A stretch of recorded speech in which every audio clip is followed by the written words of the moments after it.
Maraming mga pangyayaring tunay na hindi pangkaraniwan. May mga karanasan tayong hindi natin inaasahan na mangyayari sa atin. Lalo na't minsan ay mahirap itong hanapan ng paliwanag. Katulad na lamang ng nangyari sa akin na talaga namang hindi ka panipaniwala, subalit naganap. Siyang nais kong ibahagi sa aking ipinadalang kasaysayan. Tawagin niyo na lamang po ako sa pangalang Waldo, binata at isang bangkero. Maliit pa po ako, ito na ang ginagawa ko. Kaya nang lumaki at magbinata, ay ito na ang aking naging trabaho. Ito rin ang dating trabaho ng aking tatay na namatay sa sakit. Kaya namana ko lang. Ang nanay ko naman ay iniwan kami sa hindi maipaliwanag na dahilan. May nagsasabi na sumama daw ito sa iba. Masakit sa akin yon, pero wala akong magagawa. Kaya naiwan kami ng nakababata kong kapatid na si Pikoy sa kalinga ng aming lola, na siya namang naging tatay at nanay naming magkapatid. Dahil matanda na ang lola Agwida ko at mahina na ang katawan, kaya ako na ang siyang umako ng obligasyon para sa pang-araw-araw na pangangailangan namin. Maayos naman kahit paano ang kinikita ko sa pagiging bangkero. Naghahatid ako ng mga lokal na turista sa isla na kung tawagin ay Isla Halina. Maganda ang islang ito na madalas dinadayo ng iba't ibang turista. Makikita rin kasi dito ang isang talon na may malinaw at malamig na tubig. Mayabong at may malalaking puno. Sabi nga ng ibang nagtutungo sa Isla Halina, ay para itong isang paraiso. Kaya nga Isla Halina ang itinawag dito dahil totoong nakakahalina ang lugar na ito. Kapag nakarating ka rito, ay siguradong hahangarin mong bumalik kasama ang mga kaibigan at mga kamag-anak mo. Bangkang dimotor ang gamit ko sa pagdadala ng mga turista sa isla. Aabot ng hanggang 8 katao ang maaaring maging lulan ng aking bangka. Gaya na lamang ng sandaling yon na naghatid ako ng 5 katao na galing pa ng syudad at napiling pumasyal sa Isla Halina. Kaya nga lang, nang papauwi na ako galing sa paghatid, ay nagkaroon ng hindi magandang panahon. Matagal na akong bangkero, subalit hindi pa rin maalis sa akin ang kabahan kapag biglang nagngangalit ang panahon na kung tawagin namin ay subasko. Biglang lumalakas ang hangin at lumalaki ang mga alon habang nasa gitna ng dagat. Diyos ko! Heto na naman! Bigla na namang nagalit ang langit. Ang dilim at ang lakas ng hangin. Maging ang alon biglang lumaki aba. Kailangan makarating kaagad ako sa dalampasigan bago pa lumakas ng gusto ang hangin at alon. Delikado ako pag nagkataon. Patuloy sa pagtakbo ang bangkan di motor na gamit ko. Nahihirapan na itong sumalunga sa mga alon dahil pasalubong sa malakas na hangin. Ano ba yan? Paano na kaya ako nito? Kailangan makarating na ako sa Pampang. Kapag biglang dumarating ang subasko at inaabutan ang isang bangkero sa gitna ng dagat, ay isang bagay lang ang aming pinakaaasam. Yun ay ang wag mamatay ang makina ng bangka para maipagpatuloy ang takbo hanggang sa makarating sa Pampang. Kaya nga lamang, tila hindi umayon sa akin ang pagkakataon dahil biglang namatay ang makina ng aking bangka. Naku po! Sinasabi ko na nga ba eh! Ba't pa nangyari to? Ang malas ko talaga! Huminto pa ang makina ng bangka ko! Patuloy sa paglakas ang hangin at alon. Mahirap sa isang bangka na nakahinto lang sa gitna ng nagngangalit na dagat dahil maaaring itulak lang ito ng malakas na alon na magiging dahilan para tumaob ang bangka. Kinuha ko ang tali para paandarin ang makina. Kaya nga lamang, sa bawat hila ko ng tali sa motor, ay hindi ko to mapaandar. Anak ng putya naman oo! Ano ba nangyayari dito sa makina? Bakit ngayon pa? Ayaw makisama! Huwag ka namang ganyan! Umandar ka na! Nakakailang hatak na ako ng lubid na ipinulupot ko sa makina. Kaya lamang ay ayaw talaga nitong mag-start. Sinubukan kong buksan ang lalagyan ng gasolina. Marami pang laman na gasolina. Pero bakit ayaw mag-start? Sinubukan ko uling paandarin at hilay ng lubid. Nakahinga ko ng maluwag nang mag-start din ito. Yun! Ayos! Salamat! Umandar ka na uli! Patuloy pa rin sa pagngangalit ang kalikasan. Malalakas na alon at malakas na hangin na nagtataboy sa bangka. Salamat na lamang at napaandar kong muli ang bangka ko. Kaya lamang, hindi ko inaasahan na may malaking alon na sumalubong sa bangkang dimotor ko. Mataas ang alon na yon at naramdaman ko ang paghampas nito sa akin.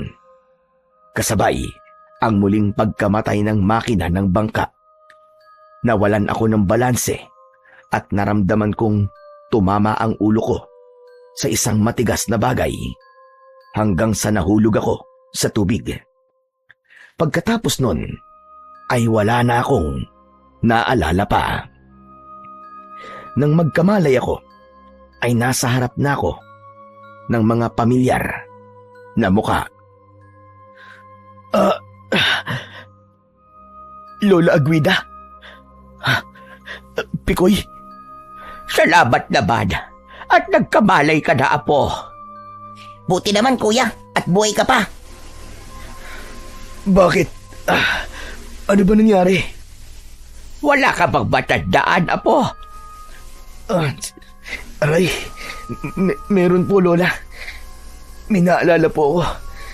Inabutan po ako ng subas ko sa gitna ng dagat pagkatapos ko po magatid ng turista sa isla. Tapos may nangyari po sa akin habang pabalik na ako dito. Inabutan ka na subas ko, kuya? Buti na lang walang masamang nangyari sa'yo.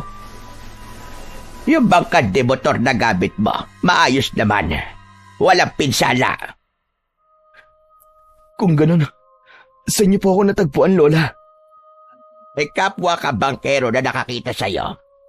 Ang akala nga nila ay kung napano ka dahil nakita nilang walang tao sa bangka mo.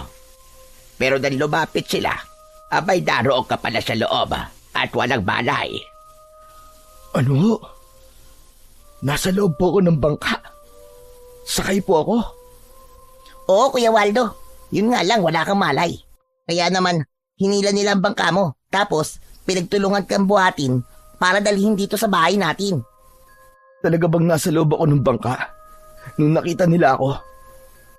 Kuya naman paulit-ulit ng tanong Parang anli lang Bakit, apo? Ano bang naaalala mo? Lola, ang naalala ko po kasi, tumama po ang ulo ko sa isang matigas na bagay, tapos nahulog po ako sa tubig. Kung ganon, wala ka na sana ngayon, apo. Oo nga naman, kuya. Baka kwento ka na lang ngayon, tapos umiiyak na kami ni Lola. Pero, kung ano ba yung naalala mo na nangyari sa'yo, apo, ang mahalaga ay ligtas ka. Oo nga naman, kuya. Tama si Lola Aguida. Kaya wag mo nang ipilit pa, Kuya Waldo, yung sinasabi mo. Aray, ang sakit. Nakaramdam ako bigla ng pananakit ng ulo at bigla akong napahawak sa likurang bahagi ng ulo ko. May naramdaman akong nakaumbok. May bukol ako sa ulo. Inilapit ko kay Lola Aguida ang ulo ko upang patignan yon. May malaki kang ambukol, apo. Kaya tama nga po sinabi ko kanina sa inyo. Tumama nga po ako sa isang matigas na bagay, Lola. Tapos nahulog po ako sa tubig. Kuya naman eh. Sabi nga ni Lola, hayaan mo na yon. Ang mahalaga ay ligtas ka at kasama ka pa namin ngayon. Kung sa bagay, tama naman ang sinabi ng nakababata kong kapatid na si Pikoy. Kung ano man yung totoong nangyari sa akin, ay hindi na yon importante pa. Dahil ang mas mahalaga ay buhay na buhay ako at nakakasama ko pa ang mga mahal ko sa buhay. Subalit sa likod ng isipan ko ay may malaking katanungan. Paano akong nakaligtas sa aksidenteng yun? Paano ako napunta sa loob ng bangka kung ang naaalala ko ay nahulog ako sa tubig? Sinong tumulong sa akin? Sinong nagligtas sa akin para hindi tuluyang mapahamak? Ilan lang yun sa mga katanungang lumiligalig sa utak ko. Dahil may kalakihan ang bukol na natamo ko, kaya kumuha ng halamang gamot si Lola Aguida upang itapal. Mainam sa bukol ang dahon ng halamang gamot na ginagamit niya. Kinalakihan na namin yon ng kapatid kong si Pikoy. Kapag nagkakabukol kami, ay agad yung tinatapalan ni Lola Aguida ng pinais na dahon. Ibig sabihin, dinarang sa init ang dahon at saka itatapal sa bukol at saka lalagyan ng benda. Ilang araw muna akong pinagpahinga ni Lola. Hindi niya ako pinayagang magdala ng mga turista sa Isla Halina. Sabi niya, magpahinga muna ako. Minsang nag-iisa ko at nag-iisip ng lapitan ako ni Lola Aguida. Wala noon ang nakababata kong kapatid. Nasa galaan kasama ng kanyang mga katropa. Mukhang malalim yata ang iniisip mo, apo. Ewan ko po ba, Lola? Hindi pa rin po maalis sa isip ko yung nangyari sa akin. Apo, ligtas ka na. Kaya kalimutan mo na yon. Talagang gano'n na mga bangkero. Inaabot ng subasko sa gitna ng dagat. Hindi na bago yan sa iyo. Alam ko naman po yun, Lola eh. Ang hindi ko lang po talaga maintindihan yung pagkakaligtas ko. Bigla kong nakita na napapabuntong hininga si Lola Aguida. Baka naman napakanot ako ng noo. Alam kong may nakahandang sagot si Lola sa mga katanungan kong yun at gusto kong malaman yun. Lola, may ideya po ba kayo sa nangyari po sa akin? Apo, dalawang bagay lang naman yan. Maaaring pinaglaruan ka. Pinaglaruan? Nino naman po? Ng mga sirena at sireno sa dagat. Yung mga nilalang po na kalahating tao at kalahating isda? Aba, Lola naman, joke po ba yan? Lokong batang ito, anong joke ang sinasabi mo? Eh wala naman pong ganun, di po ba? Meron, si Raulo. Pero sabi niyo po nung bata pa ako, hindi po totoo yun. Sinabi ko lang yon dahil ayokong matakot kayo. Sa palagay niyo po ngayong malaki na po ako, hindi na ako matatakot? Depende sa'yo kung matatakot ka o hindi. Pero sabi ko nga sa'yo, apo, dalawang uri ang mga nilalang na sireno at sirena. May masasama at meron din namang mabubuti. Ang mga mabubuti ay yung mga sireno at sirena na kulay puti at kumikislap ang kalahating isda na katawan nila. At yung masasama ay may itim ang kulay ng kanilang mga buntot. E di ibig sabihin po nagligtas sa akin yung mabubuti. Pwedeng ganon. At yung dahilan ng subasko ay kagagawan ng mga sirenong masasama. May kapagyarihan silang pakuluin at pagalitin ang tubig ng dagat na sinasamahan ng malalakas pa na hangin. Kagagawan nila ang subasko? Oo, dahil ang nais nila ay merong mabiktima. Dapat may mamatay sa dagat bilang alay nila. Unang pagkakataon na yon na nagsabi si Lola Aguida tungkol sa mga Sereno at Serena. Buong akala ko ay sa mga kwento-kwento lang yon. Dahil ang lola ko mismo ang nagsabi sa akin. Alam kong totoo yon, lalo na't galing pa yon sa kanyang mga ninuno. Malamang naranasan nila ang iba't ibang pangyayari na may kaugnayan sa mga nilalang na kanyang binanggit. Nagpatuloy pa sa kanyang pagkikwento si Lola Aguida. Ang masasabang Sereno at Sirena ay pinabubunuan ng isang matapang at masamang Sireno na may lahing aswang. Dahil bunga siya ng dalawang nilalang. Babaeng aswang ang kanyang ina at masamang Sireno naman ang kanyang ama. Siya ang sinasabing makapangyariang aswang sa tubig na tinatawag na Berberoka.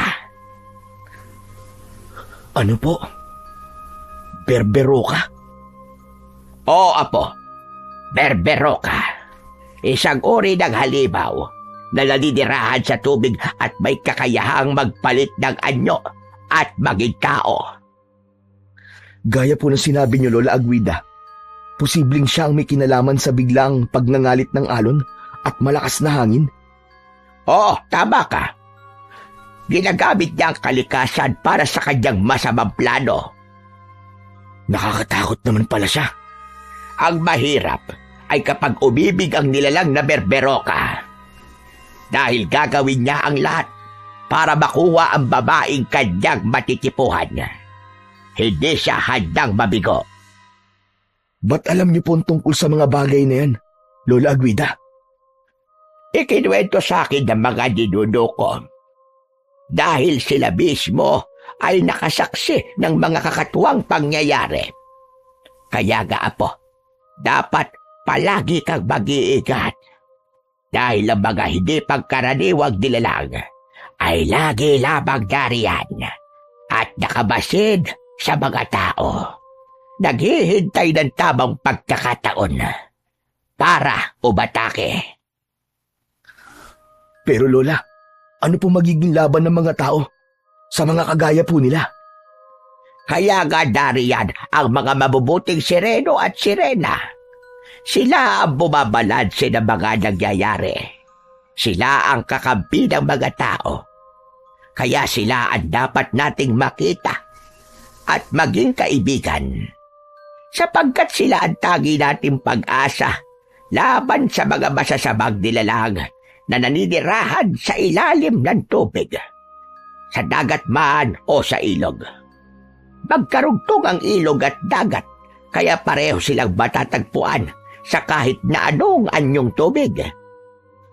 Ngayon po, ay mas naging malinaw na sa akin ang lahat, Lola Aguida. Kaya nga tulad na sinabi ko, palagi ka mag-iingat, apo.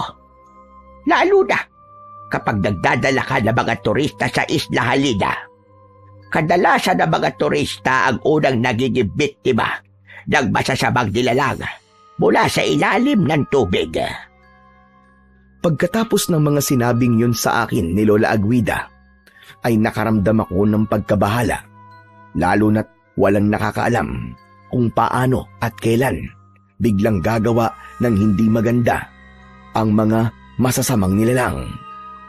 Pero dahil pinamumunuan sila ng isang Berberoka, siya ang dapat na mawala dahil tiyak na magiging mahina ang grupo ng masasamang Sereno at Sirena kapag nawala na ang kanilang pinuno.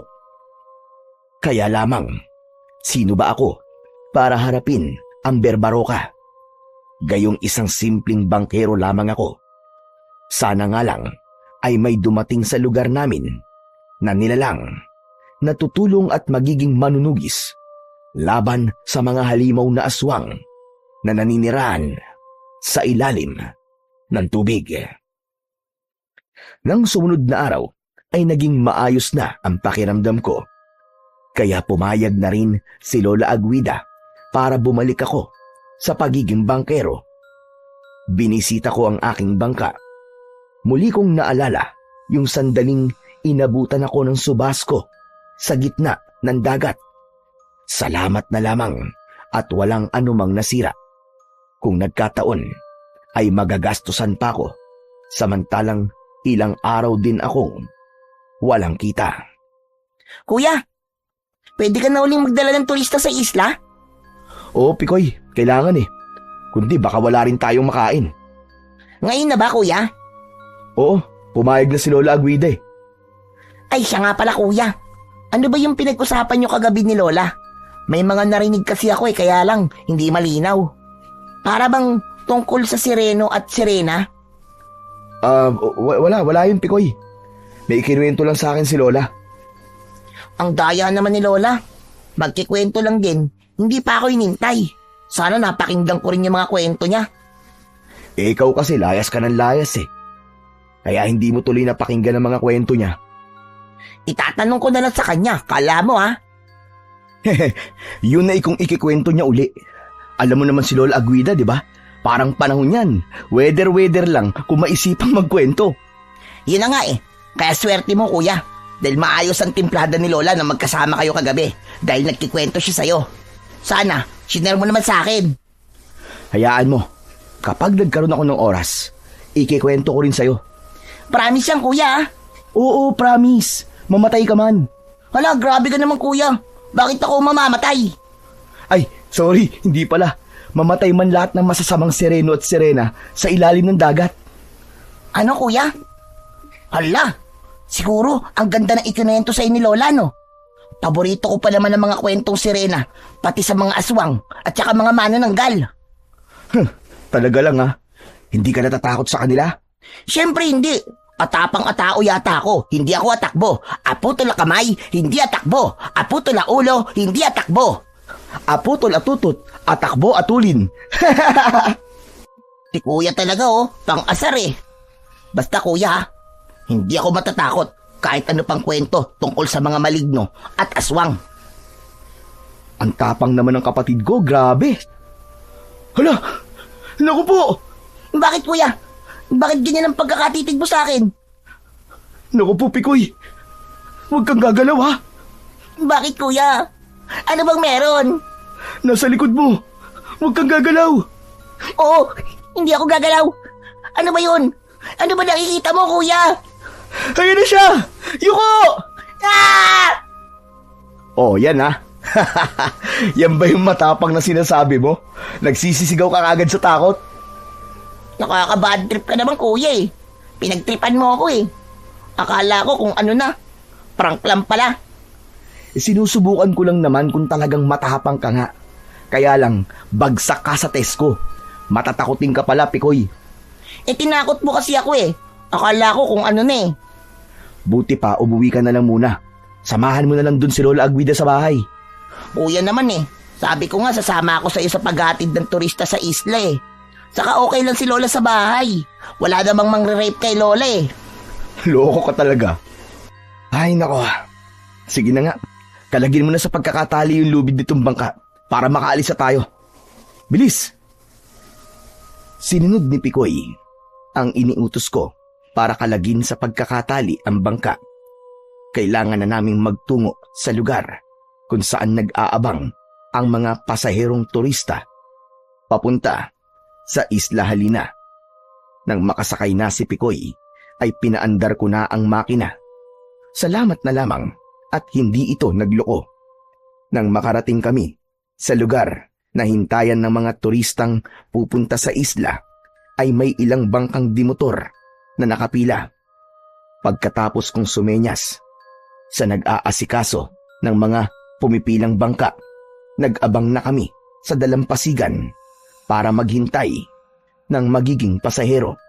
Nasa 1 oras din ang naging paghihintay namin ni Pikoy bago pa nabigyan ng pasahero ang aking bangka. Kaya lamang ay iisa ang turistang yun, kaya kailangan ko pang maghintay ng kahit 4 na katao bago tuluyang lumarga ang bangka patungo sa Isla Halina. Maganda at may maamong muka ang babaeng turista. Makinis ang balat at mukhang mabait. Napatingin siya sa akin. Ma'am, Maghintay po muna tayo na makakasama nyo ha. Hindi po kasi pwedeng umalis na kayo lang ang sakay eh. Kailangan po mga 5 kayo. Minimum na pasahero po yun, ma'am. Dahil maghahati ang 5 pasahero sa magiging bayad? Tama po, ma'am. Kung ako lang ang pasahero, ibig sabihin, kailangan bayaran ko rin ng para sa 4. Para pwede na tayong umalis, tama ba? Opo. Pwede po. Kaya lang po mamamahalan po kayo. Okay lang. Gusto ko na kasing makaalis na tayo para makarating na ako sa isla kanina. Ayoko maghintay na mahabang oras. Babayaran nyo na rin po yung para sa 4 na pasahero? Oo, sige na ako nang bahala doon. Ay teka, ano nga palang pangalan mo? Waldo po, ma'am. Ako naman si Nirvana.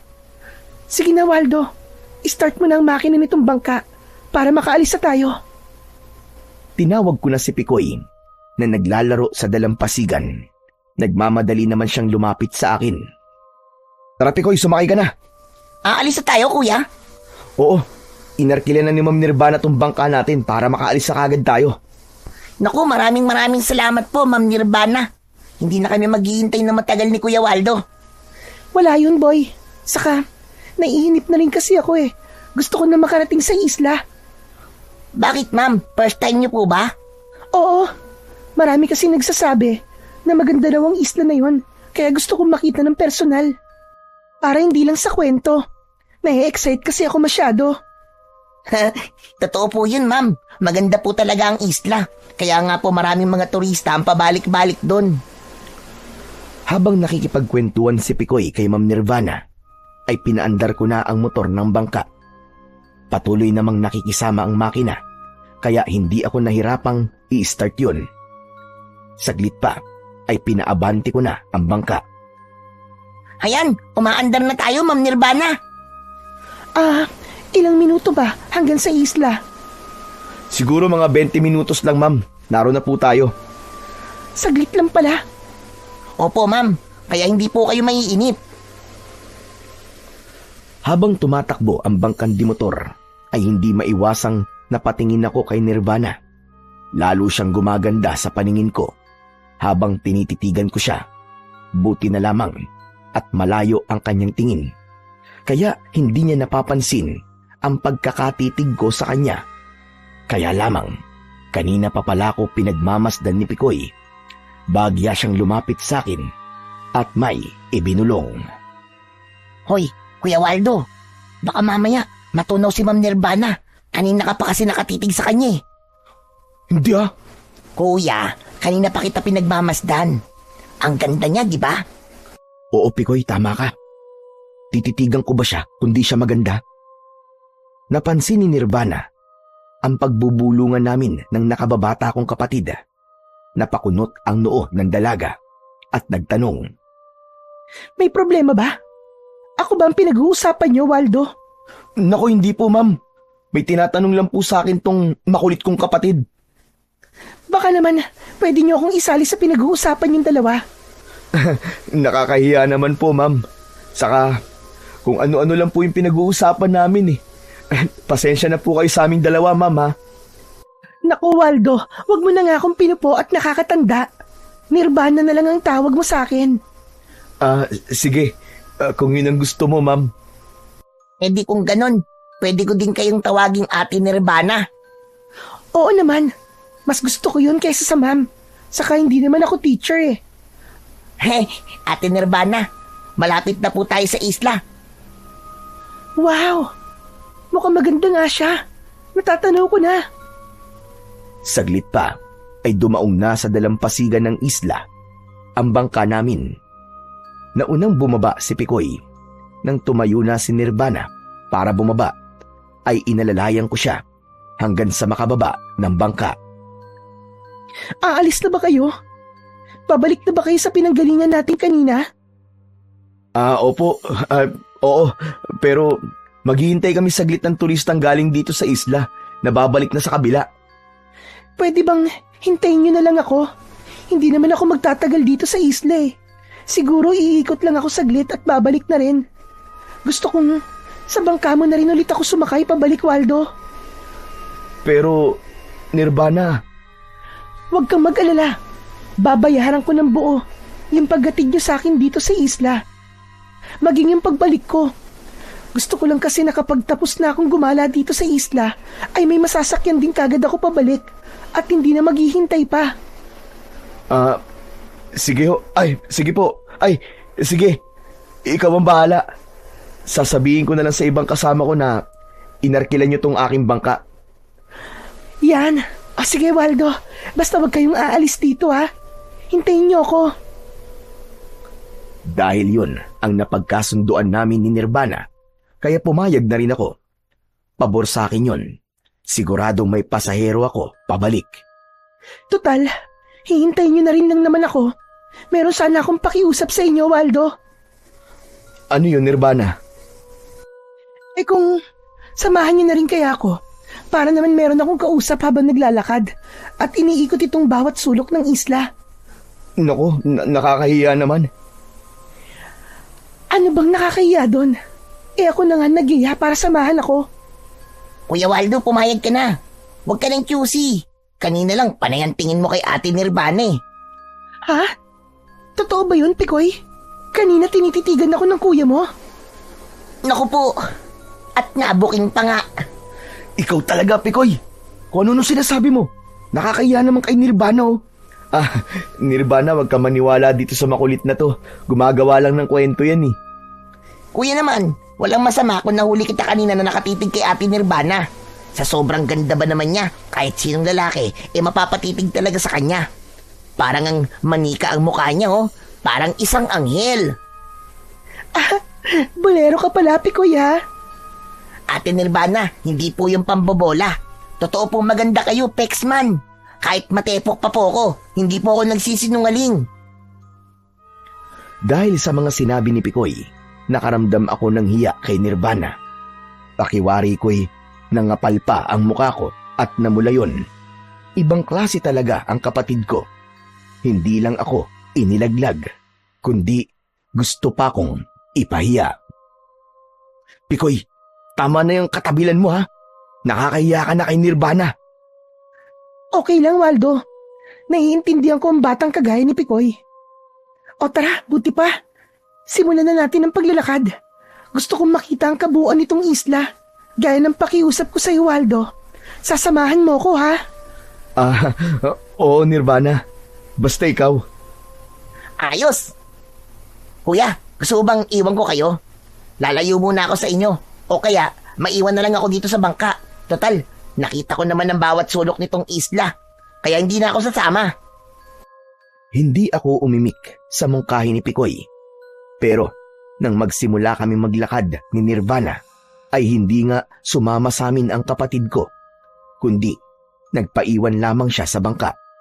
Binigyan niya ako ng pagkakataon para makasama si Nirvana. Hindi ko maipaliwanag ang aking nararamdaman ng mga pagkakataong yun. Naroon ang kaba at kilig na may panglalamig at pagpapawis pa ng aking kamay. Dahil totoong sa unang pagkikita pa lang namin ni Nirvana, ay hindi ko na maitatanggi na humahanga ako sa dalagang ngayon ay aking kasama. Napapansin ko na habang naglalakad kami at iniikot ang Isla Halina, ay pinagmamasdang mabuti ni Nirvana ang bawat lugar. May kakaiba sa bawat kinikilos niya. Pinag-aaralan ang bawat lugar sa isla. Gusto ko sanang magtanong, kaya lamang ay naunahan ako ng hiya. Hanggang sa makarating kami sa bahagi na kung saan ay naroon ang talon na ang tubig na bumabagsak ay galing sa bundok. Isa yon sa pinakahahangaan sa Isla Halina, ang pagkakaroon ng talon na bihirang mangyari sa mga isla. Pinapayagan din bang maligo sa talon na yan? Hindi. Mahigpit na ipinagbabawal ang maligo sa talon. Ha? Bakit naman? May nagsasabi kasi na baka mapahamak ang maliligo sa talon eh. Kaya mahigpit talagang pinagbabawal. Anong ibig mo sabihin na baka mapahamak? Bakit? May nilalang bang nakatira dyan sa talon na maaaring magalit at maperwisyo kapag pinaliguan? Oo, yun ang sabi-sabi. May nilalang daw na naninirahan sa ilalim ng tubig ng talon. Puno nga pala ng hiwaga ang islang to, no?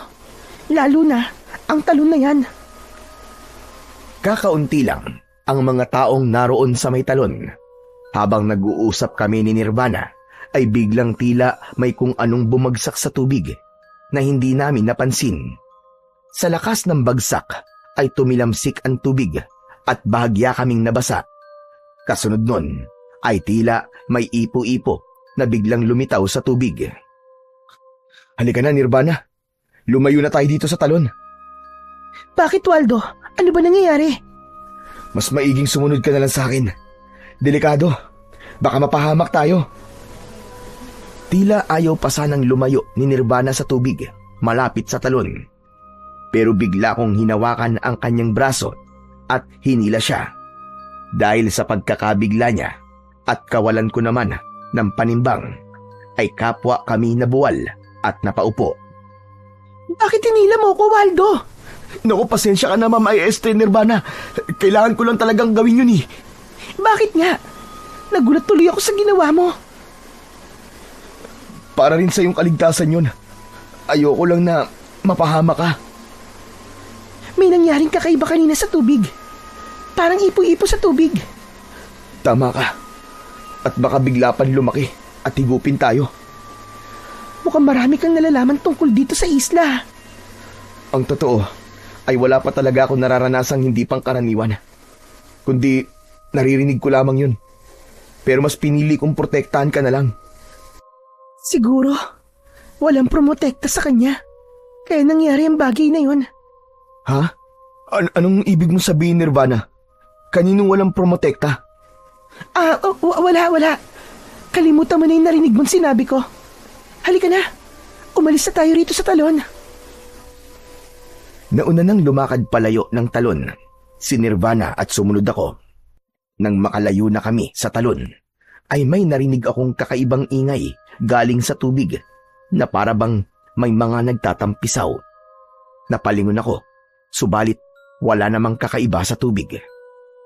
Marami akong naririnig na kwento at bali-balita sa mga kakaibang nangyayari sa Isla Halina.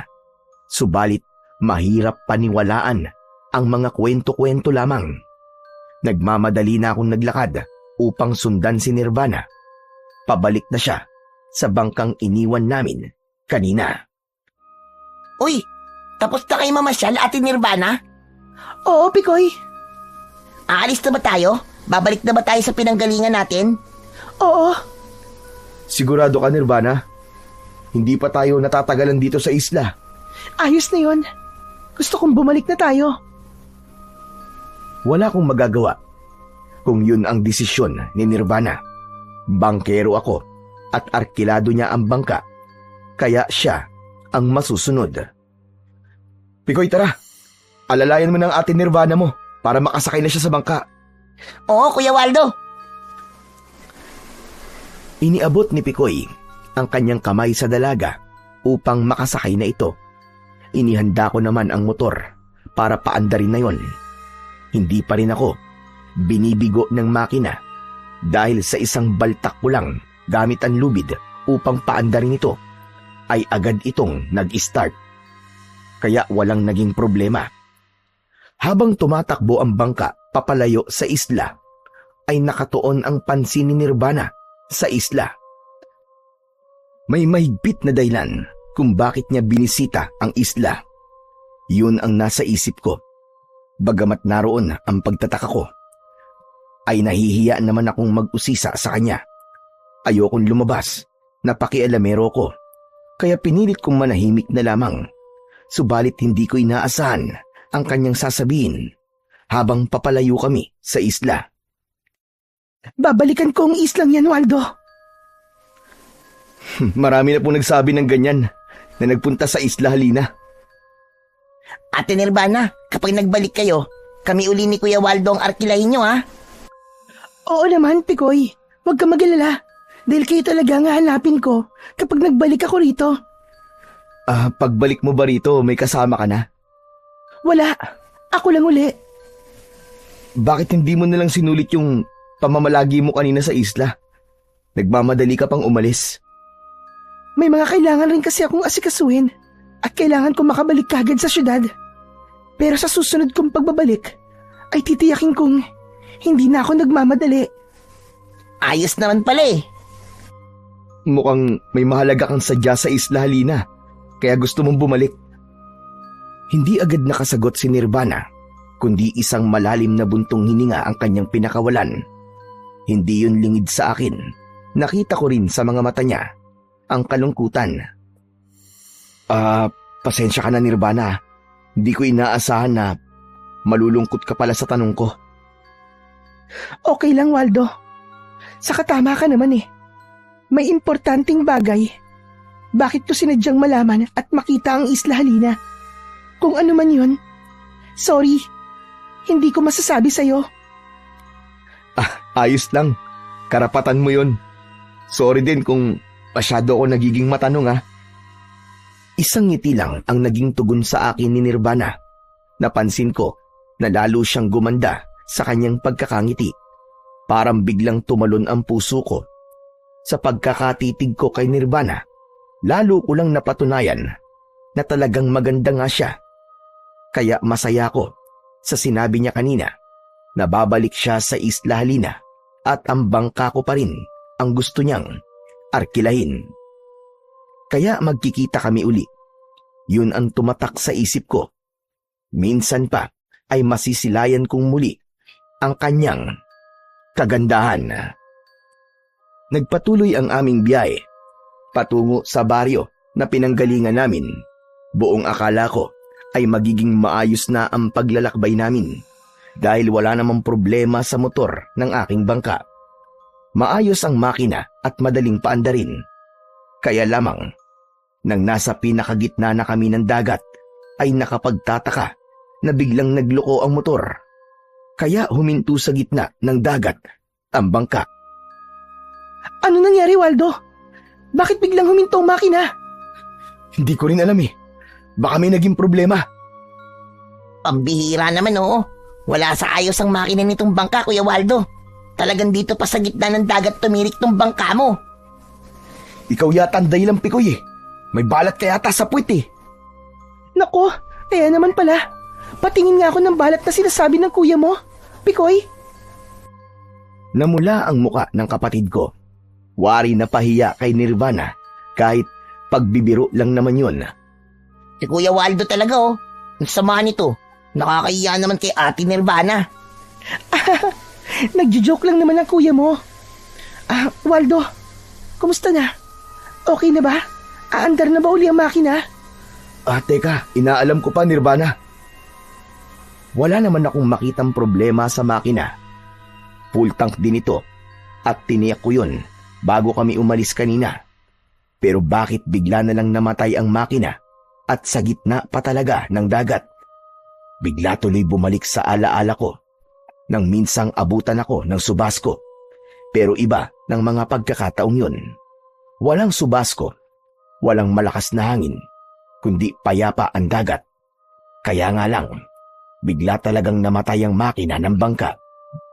Maya-maya pa, nakarinig ako ng tila ingay mula sa tubig. Nakita ni Pikoy ang dahilan ng ingay na yon, sabay turo niya. Kuya! Tignan mo yun oh. Parang umiikot na tubig. Anak ng, naloko na. Kailangan tayong makalayo sa ipo-ipo na yan habang maliit pa. Ha? Bakit, Waldo? Bakit may umiikot na tubig? Katulad kanina sa may talon. Muli ay sinubukan kong paandarin ang motor ng bangka. Natataranta na ako dahil ang nasa isip ko ay dapat mapa-start ko na kagad ang makina ng bangka habang ang umiikot na tubig sa gitna ng dagat ay maliit pa. Dahil tiyak, papalaki yun at papalawak na maaaring mahagip ang bangka at lamunin ito para hilain pailalim. Kuya, bilisan mo! Paandarin mo na ang bangka! Diyos ko! Ano ba nangyayari? Ilang subok pa ang ginawa ko para paandarin ang motor ng bangka. Sa ikatlong pagkakataon ay napaandar ko rin.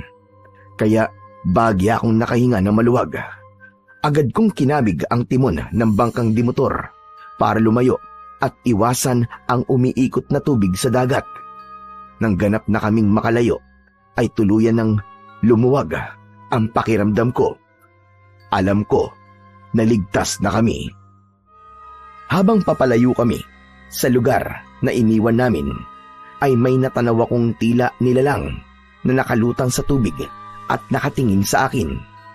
Hindi yun napansin ni Pikoy at Nirvana dahil sa ibang direksyon nakatuon ang kanilang paningin. Napaisip ako kung ano bang nilalang ang natatanaw kong yun. Malamang may kinalaman yun sa paghinto kanina ng aming sinasakyang bangka. Naisip ko ang berbaroka, ang pinaghalong nilalang mula sa lahi ng mga sireno at aswang.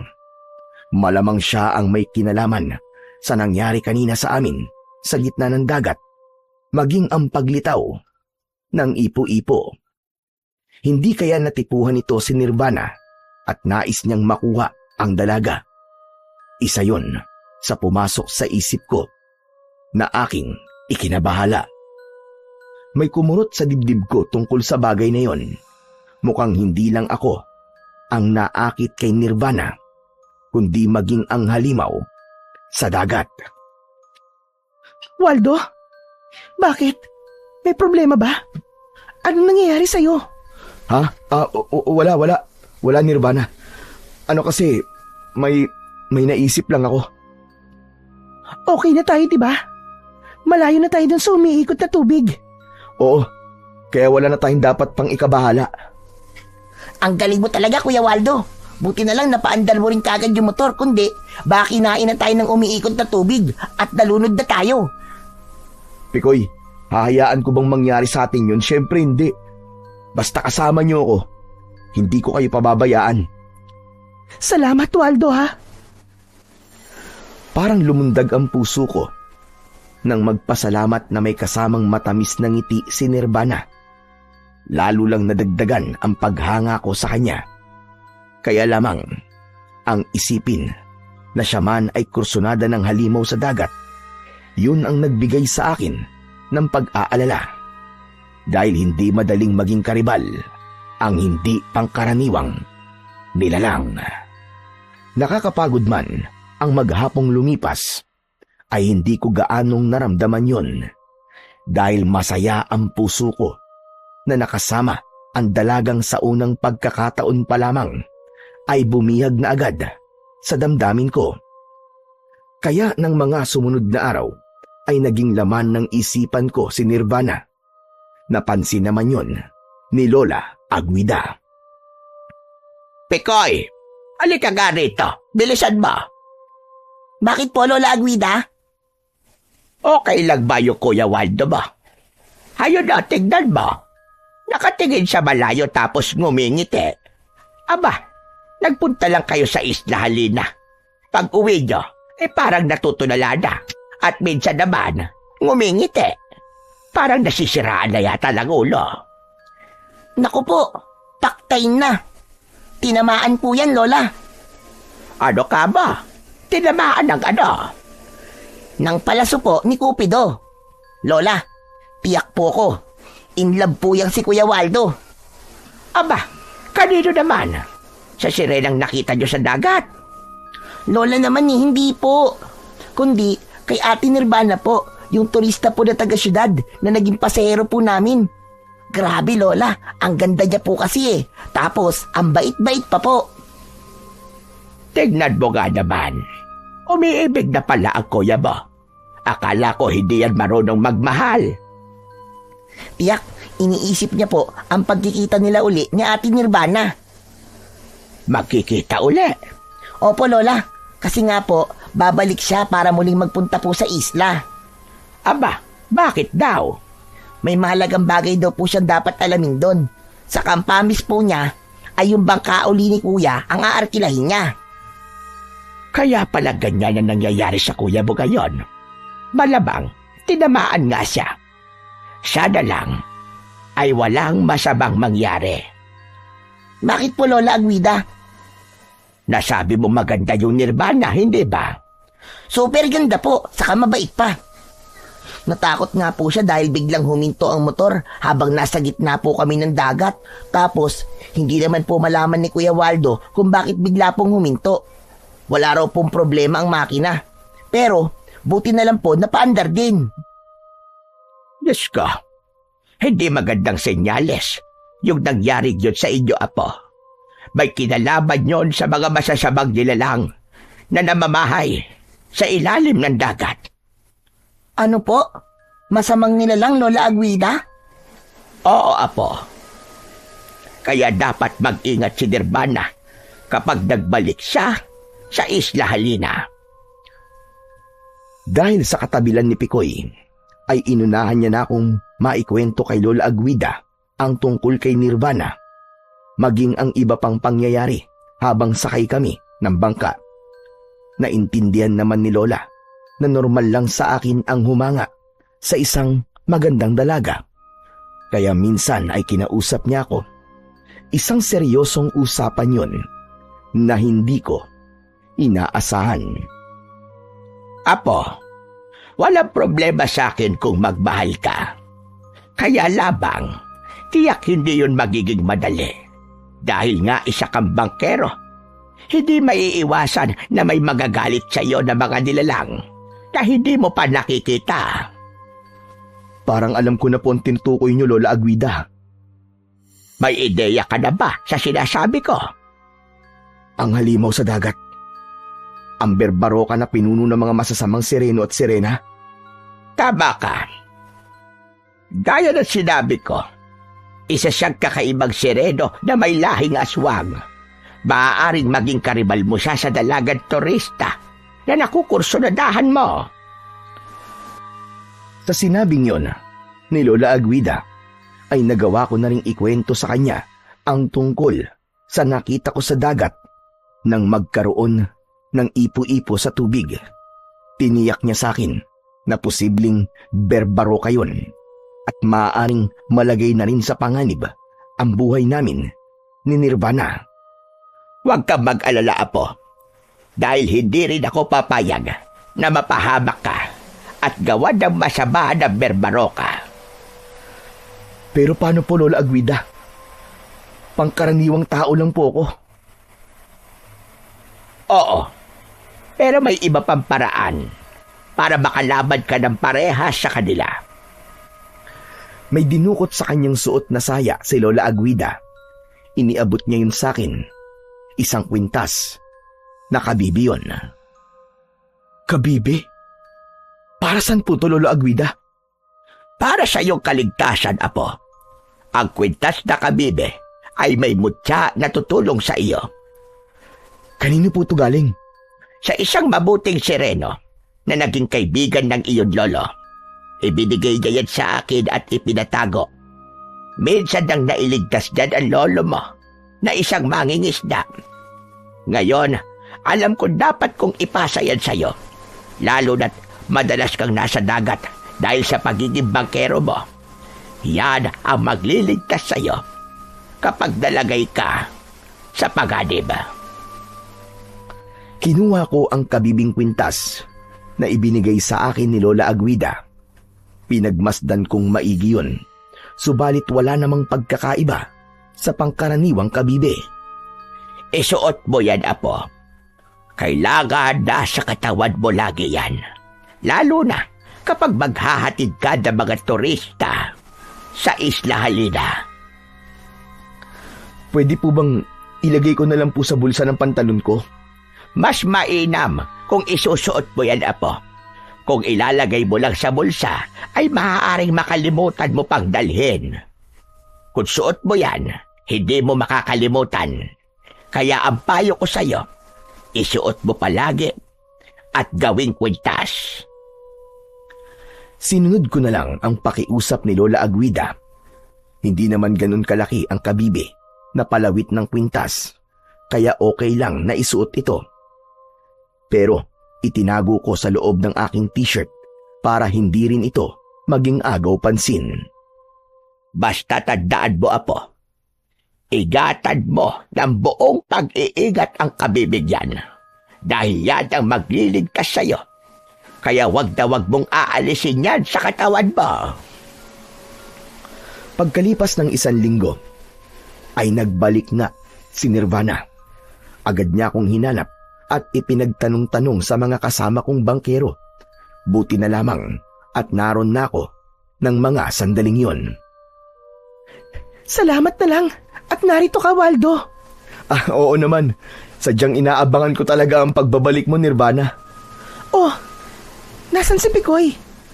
Wala siya ngayon eh. Masama ang pakiramdam kaya hindi na ipinasama ni Lola Agwida. Ah, ganun ba? Wala ka palang kakulitan ngayon. Oo nga eh. Malungkot din kapag wala mo akong na yun. Kung wala nang ibang sasakay, tayo na. Umalis na tayo. Itinulak ko na papunta sa tubig ang bangka. Nakasakay na rin si Nirvana nang may lalaking dumating at humabol sa amin. Sandali! Sandali lang! Sasabay ako papunta sa Isla Halina. Brad, sa iba na lang po kayo sumakay. Pero mamaya pa sila eh. Ang bangka mo, paalis na. Pero kasi, arkilado na ang bangka ko, Brad eh. Inarkila na ni Nirvana. Sa kanya ka makiusap. Miss Maganda. Maaari ba akong sumabay? Ako nga pala si Barracuda. Dinignan ni Nirvana ang lalaking nagpakilalang si Barracuda. Nasa mukha niya ang tila pakikiusap. Pero abot-abot ang laman ng isip ko na sana hindi pumayag si Nirvana. Ayokong may ibang tao kaming kasama. Sa kapagkakataon ko na rin yun para makausap ang dalaga ng kamilang dalawa. Lalo't wala rin si Pikoy. Pigil ang aking hininga sa magiging sagot ni Nirvana. Pwede ba, miss? Kailangan ko kasing makarating na sa isla eh. Sorry po ha. Arkilado ko na kasi itong bangka. Kaya sa iba ka nalang sumakay. Ako lang naman ang sasabay eh. Sige na, miss. Sorry po talaga. Ang gusto ko kasi ako lang ang sakay ng bangka. Kaya maghintay ka na lang sa ibang bangka na papunta na rin sa isla. Sir, paano po? Ayaw po ni Ma'am Nirvana eh.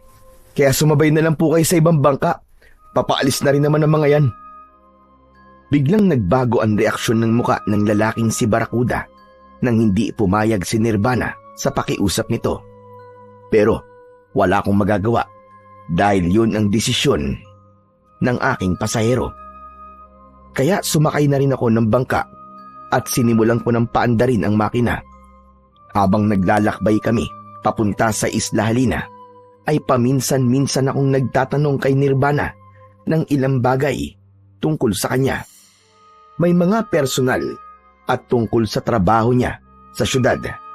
Nalaman ko na nagtatrabaho pala siya sa isang kilalang kumpanya at may magandang posisyon.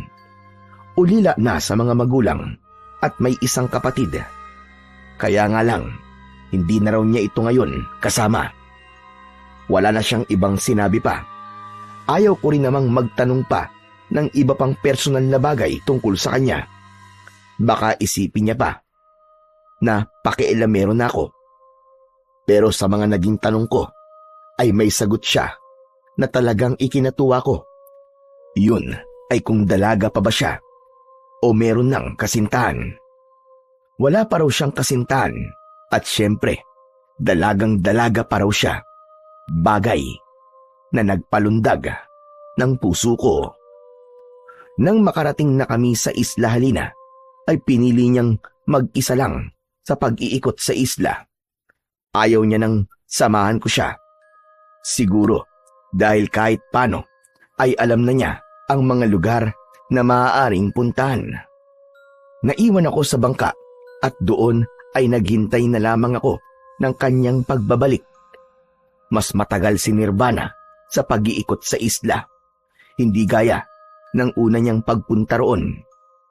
Wala akong magawa kundi ang maghintay dahil tiyak namang babayaran niya ako ng tama. Habang nag-aabang ako sa aking pasahero, ay isang matanda ang lumapit sa akin. Akala ko ay may itatanong lamang siya. Subalit tinitigan niya ako mula ulo hanggang paa. Bagay naman na aking ipinagtaka. Bakit po lolo? May kailangan po ba kayo? Mag-ingat ka, Ginoo. Dahil nakatakdang malagay sa panganib ang iyong buhay. Ho? Ano po ba sinasabi niyo, lolo? Nagpapaalala lamang ako, binata. Sino po ba kayo? Morocco ang pangalan ko. At isa ko sa ilang taon nang naninirahan dito sa isla. Dito ho kayo nakatira? Oo, sa tagong lugar dito sa isla. Pero naguguluhan po ako sa sinasabi niyo sa akin eh. Tapos pinag-iingat niyo pa ako. Dahil nakikita ko at nararamdaman ko ang paparating na panganib sa iyo. Lalo na't umahon na siya sa tubig. Sino po? Ang Berbaroka. Umahon na siya sa tubig dahil sa isang babaeng kanyang nakursunadahan. Wala siyang ibang gagawin kundi makuha yon. Dahil ang Berbaroka na mula sa angkan ng sireno at aswang ay pumipili ng babaeng magiging kaulayaw niya taon-taon. Ginagawa niya itong asawa at hindi na nakakabalik sa kanyang mundo. Kung taon-taon po ay pumipili po siya na magiging asawa, ano pong ginagawa niya sa babaeng napipili niya? Pinapatay at ginagawa niyang alay. Iba-iba ang paraan para sa kumuha ng babaeng kanyang nakukursunadahan. Paano po, lo? Ginagamit niya ang subasko para kumuha ng babaeng natitipuan mula sa mga turistang nagpupunta dito sa Isla Halina. O kaya naman ay mga babaeng nakikita niya sa dalampasigan. Basta, marami siyang kaparaanan. Marami kayong alam tungkol sa Berbaroka. Tama ka. Kaya nga kita nilapitan ay upang bigyan ka ng babala, binata. Waldo po ang pangalan ko, Lolo Morocco.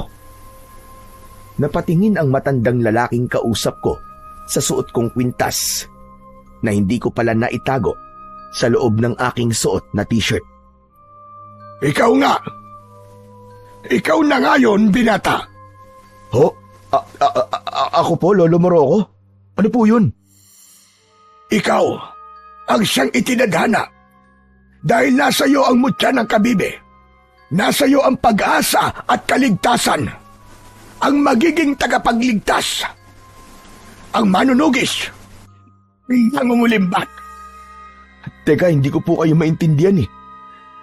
Pero, bigay po sa akin ng Lola Aguida ko ang kwintas na to, Lolo Morocco. Magagamit mo yan. Subalit, dapat doblein mo ang pag-iingat mo, Waldo. Sige po. Pero naguguluhan pa rin po ako sa sinasabi niyo eh. May kinuha ang matandang lalaki sa bitbit niyang bayong. Isang maikling sibat. May magkabila ang tulis na gawa sa tanso. Ang ibinigay sa akin ni Lolo Morocco.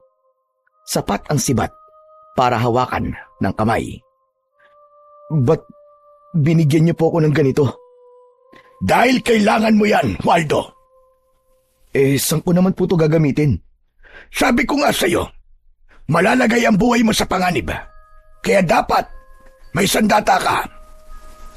Pero, Lolo Morocco, baka kailanganin niyo po ito. Baka mahalaga po sa inyo to. Kaya kong gumawa uli niyan. Ibinibigay ko yan sa'yo para sa iyong kaligtasan. Maging sa taong malalagay din sa panganib. Sige po, kung talagang mapilit kayo, tatanggapin ko po ito. Salamat po. Hindi kasi sapat ang mutya ng kabibe para magtagumpay ka, Waldo. Mahalaga ang tamang armas laban sa Berbaroka. Basta't magtiwala ka lamang sa kakayahan mo at lagi mong lakipan ng panalangin sa bathala ang anumang pagsubok na darating sa buhay mo. Pagkatapos ng mga sinabing yon ni Lolo Morocco, ay nagpaalam na siya. Nagtataka pa rin ako sa mga nangyaring yon. Noon ko lang din nakita sa Isla Halina si Lolo Morocco. Samantalang ilang taon na rin akong nagdadala ng mga turista sa naturang isla. Ayon sa kanya, ay naninirahan siya sa Isla Halina. Kaya lang, unang pagkakataon yun na nakita ko siya doon. Bagamat may pagtataka at pagdududa, ay itinabi ko na lang ang kakaibang sibat na bigay niya. Iginala ko ang paningin ko habang naghihintay kay Nirvana. Nahagip ng mga mata ko ang isang lalaki na tila kanina pa nakatingin sa akin. Namukaan ko siya. Teka lang, pamilyar sa akin ng lalaking yun ah. Tama, siya nga yun. Yung lalaking nagpakilalang si Barracuda na nagpupumilit na sumabay sa amin kanina. Narito na rin pala siya sa isla. Pero bakit nakatingin siya sa akin? Galit ba siya? Kakaiba kasi ang tingin sa akin ni Barracuda, kaya naisip ko na may galit siya sa akin. Hindi siguro matanggap na di ko pinayagan ang pakiusap niyang sumabay sa bangka ko. Kaya lamang, hindi pumayag si Nirvana. Kaya naman, sinunod ko lang din ang desisyon niya. Muli kong sinulyapan ang lalaking si Barracuda. Pero wala na siya sa lugar kung saan ko siya nakita kanina. Maya-maya pa ay dumating na rin si Nirvana. Oh, nandiyan ka na pala, Nirvana. Babalik na ba tayo? Oo, Waldo. Subalit nagtataka ko dahil kakaiba si Nirvana ng mga sandaling yon. Wala siyang sigla, kundi nabakas ko sa kanya ang matinding kalungkutan. Kaya nag-usisa ako sa kanya. Nirvana, may problema ba? Meron ba nangyari sa'yo? Wala naman, Waldo. Hindi ko lang talaga maiwasang hindi malungkot. Bakit naman? Mukhang bigo pa rin ako. Wala pa rin akong makuha sagot sa mga tanong na nasa isipan ko na siyang dahilan kung bakit ako nagbalik dito sa Isla Halina. Ano ba yon? Baka mamaya may maitulong ako sa'yo. Salamat na lang. Pero ayokong bigyan ka pa ng problema. Tara na. Gusto ko nang umalis tayo rito. Naghanda na ako para paandarin ng bangka. Muli ay tumakbong lumapit sa amin ang lalaking natanaw ko lamang kanina, si Barracuda. Teka, sandali. Sasabay na ako sa inyo. Ikaw na naman? Oo, ako nga ulit oh. Gusto ko lang sumabay pabalik. Mamaya pa kasi mga kasama ko eh. Ma'am Nirvana, sasabay daw siya sa atin. Sige na, pasabayin mo na. Total pabalik na tayo. Baka isipin niya masama ang ugali ko. Narinig mo siguro yung sinabi ni Ma'am Nirvana. Pwede ka na rin sumabay, Brad. Salamat. Maraming salamat sa inyo. Lalo na sa'yo. Magandang binibini. Inumpisahan ko ng paandarin ang makina ng bangka. Sa isang baltak ko ng tali sa motor ay agad namang gumana ito. Kaya naman, nagsimula ng gumalaw ang bangka palayo sa isla. Magkakalayo kami sa loob ng bangka. Napatingin ako kay Nirvana na hindi na maalis sa muka ang kalungkutan habang nakatingin sa malayo. Samantalang si Barracuda naman ay napapansin kong sumusulyap kay Nirvana. Nakaramdam ako ng kirot sa damdamin. Mukhang kursunada rin ito ang dalaga. Pero syempre, hindi ako papayag na maunahan niya. Kaya lang, walang sinabi sa akin si Nirvana kung babalik pa ba siya uli sa isla. Hindi ko alam kung huling pagkakataon na ba yun ng pagdalaw niya. Pero sana naman ay hindi. Yun ang sabi ng isip ko. Nagpatuloy sa pag-andar ang sinasakyan naming bangka. Kaya lamang, nang nasa kalagitnaan na naman kami ng dagat, ay tila naulit ang nangyari. Sa hindi maipaliwanag na dahilan, ay biglang namatay ang motor ng bangka. Naku po, nalintikan na naman. Sinumpong na naman ang makina. Ano ba yan? Namatay na naman ang motor, Waldo. Bakit? Hindi ko nga alam eh. Wala naman ngayon si Pikoy. Ikaw talaga. Wala na nga rito ang kapatid mo. Mukhang gusto mo pang sisihin sa pagkamatay ng makina. Pero, may iba nga pala tayong kasama dito. Ay, Oo nga pala. Sinasabi mo bang ako ang malas? Kaya namatay ang makina ng bangka? Uy, wala akong sinasabing ganun, Brad ha. Yun ang gusto mong palabasin, Waldo. Pero wala akong sinabi. Teka lang, parang nagagalit ka yata. Ano nga ulit ang pangalan mo? Barakuda ang pangalan niya, Nirvana. Barakuda? Hindi ka sinisisi ni Waldo. Parang yung kasi ang pinupunto niya. Pero kahit na be, di ba pwedeng magpasensya ka na lang? Isa pa, ikaw ang nakiusap na sumabay sa amin. Ayoko lang kasi na niyayabangan ako. Hindi ba pwedeng nagbibiro lang si Waldo?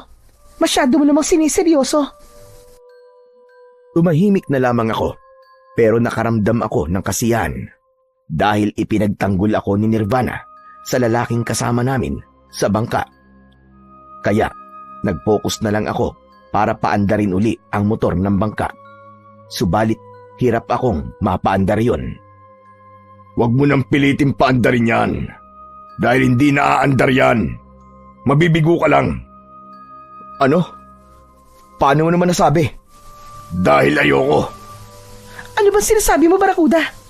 Narito tayo sa gitna ng dagat, tapos sasabihin mong hindi naaandar dahil ayaw mo? Oo.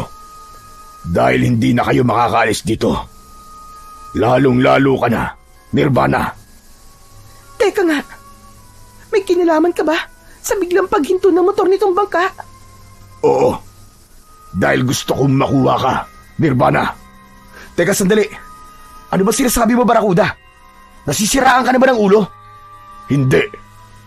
Pero gusto ng puso kong makasama ko ang babaeng yan. Teka lang ha, ano ka, Hilo? Hoy ikaw, Barakuda. Nagmagandang loob kaming isabay ka. Tapos, may masama ka palang balak sa akin, hayop ka. Kung ano mang pinaplano mo, Barakuda, isang malaking kalokohan yan. Dahil hindi ko rin papayagang mangyari yun. Hindi mo makukuha si Nirvana. Isa pa, narito tayo sa gitna ng dagat. Alam ko, dahil ang ilalim ng dagat, ang aking mundo. Dito ang tirahan ko.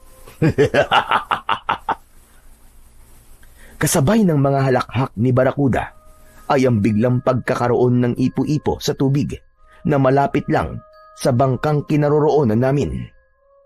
Ano nangyayari? Sa kasino ka ba talaga, Barakuda? Anong gagawin mo sa akin? Hindi maaari. Ikaw ba ang berbaro ka? Sa naging tanong ko na yon kay Barakuda, hindi siya sumagot, subalit malakas na halakhak ang kanyang pinakawalan. Kapwa kami na patitig ni Nirvana sa lalaking aming kaharap. Ganun na lamang ang gulat ko nang magbago ang anyo ni Barakuda. Kumapal ang balat ni Barakuda na katulad ng mga hayop na reptilya.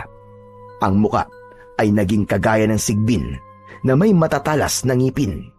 Ang katawan ay lumaki din. Kasamang lumaki ang kanyang tiyan na katulad ng sa isang palaka. Humahalakhak ang halimaw na nasa aming harapan. Anak ng putya! Ikaw nga ang berbaro ka! Anong berbaro ka sinasabi mo, Waldo?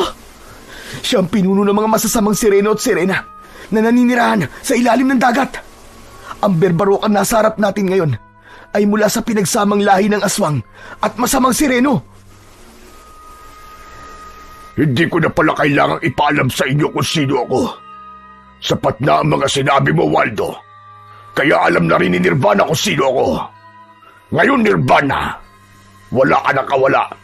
Dahil sa akin ka na. Sasama ka sa akin. Sa ayaw at sa gusto mo. Sino may sabi sa'yo na makukuha mo si Nirvana?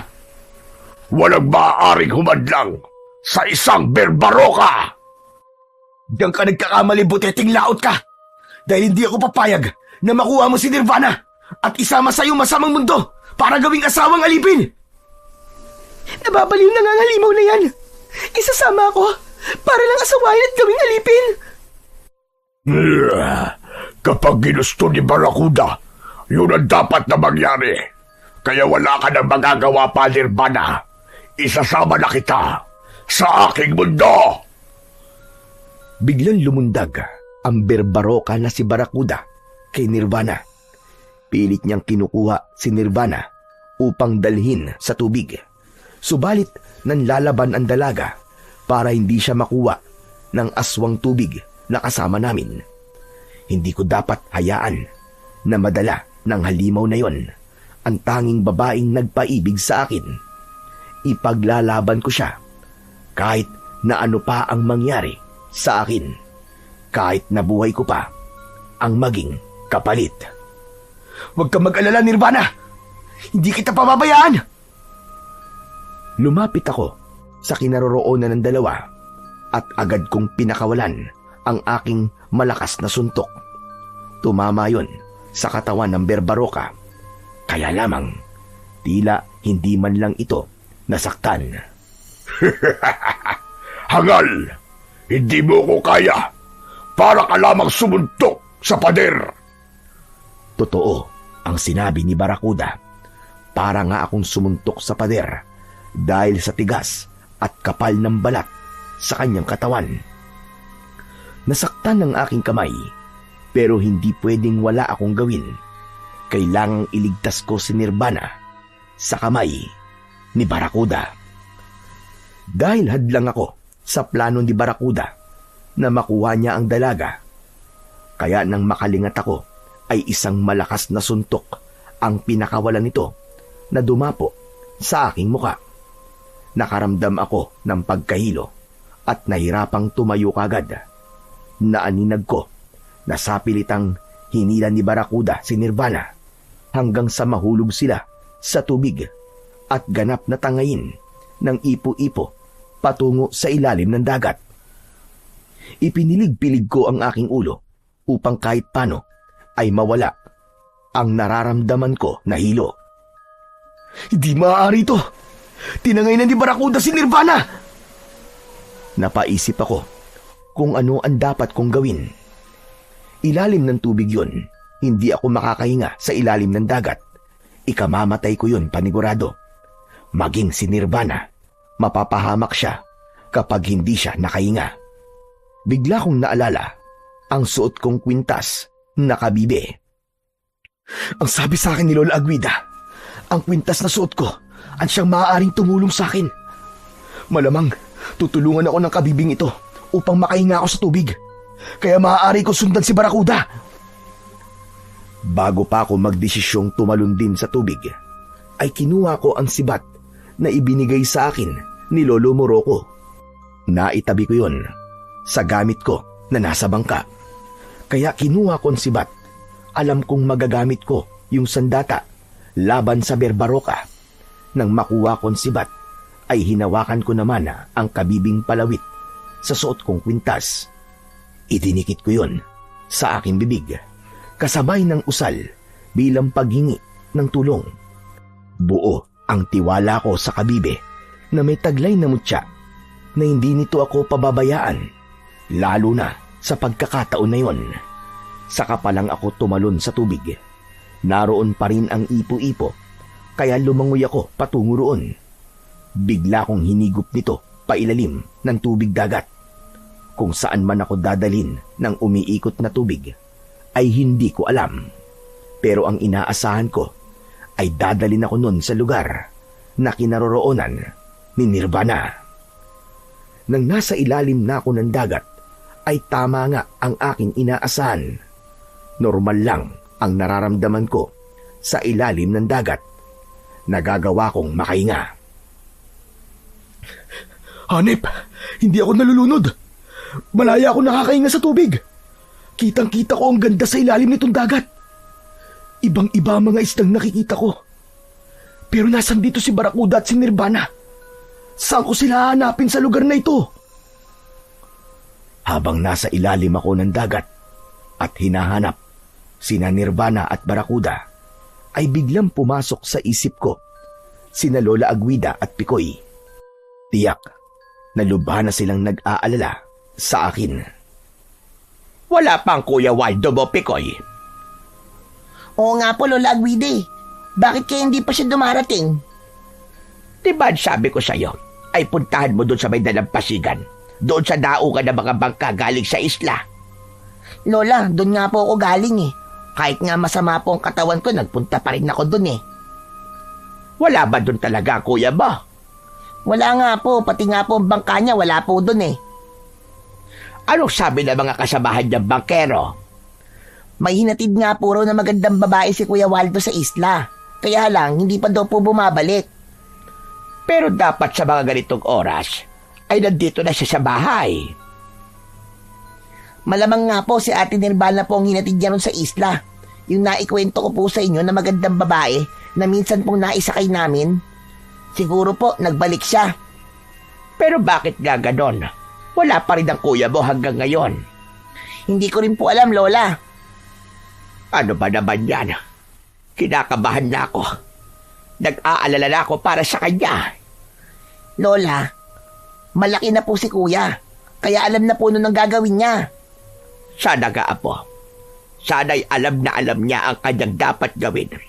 Dahil hindi ko kakayanin kapag may masamang nangyari sa kanya. Siguro po, Lola, ipagpipray ko na lang po si Kuya Waldo. Mabuti pa nga, apo. Halika. Sasamahan kita magdasal. Alam kong hindi mapapanatag si Lola Aguida hanggat hindi ako nakakauwi sa bahay namin. Kaya naman, gagawin ko talaga ang lahat ng sinabi niya at ibinili niya sa akin. Gagamitin ko ang kwintas na kabibe para hindi ako mapahamak. Siyempre, maging ang sibat na ibinigay sa akin ni Lolo Morocco ay gagamitin ko rin. Kaya kailangan ko nang makita kung nasaan si Barracuda. Dapat ko ring mailigtas si Nirvana. Hindi siya pwedeng mapahamak at gawing asawa ng Berbaroka. Ginalugad ko ang ilalim ng dagat. Pilit kong hinahanap kung nasaan sina Nirvana hanggang sa may mga humarang sa akin. Mga sireno na ang kulay ng kalahating isda na katawan ay kulay itim. Anak ng putya, masasamang sireno sila. Ayon sa sinabi sa akin ni Lola. Kakaiba rin sila kung tumingin sa akin. Parang galit na galit sila. Malamang mga tauhan sila ni Barracuda at inutusan para hadlangan ako. Hindi nga ako nagkamali. Dahil bago pa ako nakakilos, ay umatake na ang mga ito. Wala silang dalang anumang armas. Ang tanging gamit nila sa pakikipaglaban ay ang kanilang mga kamao at ang buntot ng isda na pinanghahampas nila sa akin. Mahusay silang lumangoy at magpaikot-ikot sa tubig.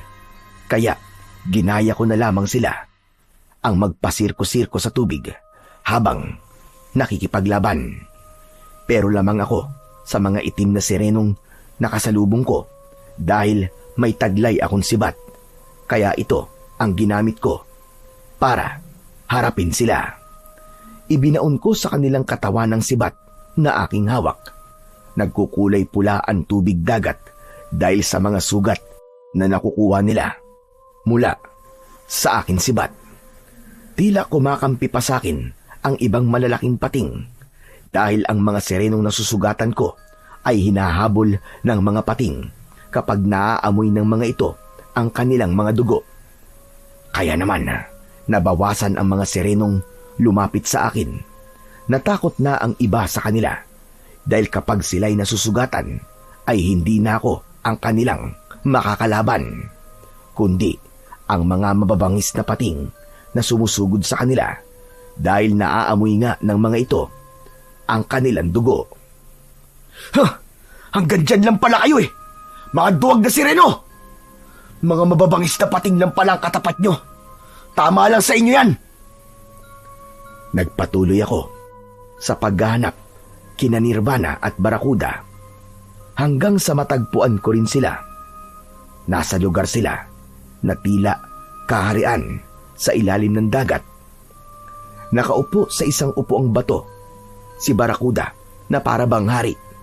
Subalit may naging pagbabago na sa kanya. Ang itaas na bahagi ng kanyang katawan ay namamalaging katulad ng isang sigbin. Samantalang ang kalahati naman ng katawan niya pababa ay gaya na ng isang isda, ng isang sireno. Nagkaroon na rin siya ng buntot ng isda na kulay itim. habang si Nirvana ay nasa isang lugar kung saan ay natatalian ng halamang dagat. Maraming mga malalaking bato ang naroon, kaya doon ako nagkubli upang hindi nila ako makita. Napakahayop mo. Demonyo ka talaga, Barakuda. Tinangay mo pa si Nirvana. Sa dami na magiging karibal ko sa kanya, bakit ikaw pa nahalimaw? Hayop ka. Teka, nakapagtataka na nakakainga rin sa tubig si Nirvana. Paano nangyari yun? May kapangyarihan din ba siya? Baka may kabibi rin siya na gaya ng kabibing meron ako. Malamang kagagawan yun ni Barakuda para hindi siya malunod. Palaisipan yun sa akin. Pero ipinagpapasalamat ko rin dahil nakakahinga si Nirvana sa ilalim ng dagat. Ibig lang sabihin nun, walang masamang mangyayari sa kanya. Pero dapat ko siyang iligtas. Hindi ko dapat hayaan maging asawa siya ni Barakuda at maging alipin paglaon. Dahil kung merong mapapangasawa at mamahalin si Nirvana, ako lang yun at wala nang iba. Para sa akin lang siya. Yun ang isinisigaw ng isip at puso ko. Mula sa aking kinaroroonan ay tanaw na tanaw ko si Nirvana. Tila may nag-utos kay Nirvana na tumingin sa lugar kung nasaan ako naroroon. Kaya naman nakita niya ako. Wari nagkaroon siya ng pag-asa nang makita ko. Napansin naman ni Barakuda na may tinatanaw si Nirvana. Anong tinitignan-tignan mo, Nirvana? Wala, Barakuda.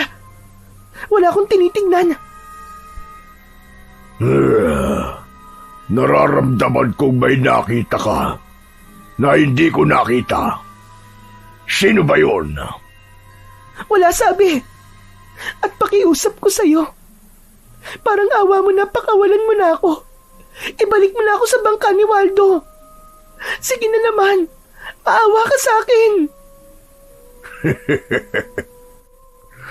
Ayokong babanggitin mo ang pangalan ng lalaking yun. Ayokong marinig ang pangalan niya dito sa kaharian ko. Pero bakit? Ano bang kinagagalit mo kay Waldo? Hadlang siya sa aking plano. Pinakailaman niya ang hangarin kong maging aking ka. Kursunada ka rin niya. Baliw ka, Barakuda! Baliw ka! Baliw! Hindi ako iibig sa isang katulad mo. Kahit na ano pang mangyari sa akin.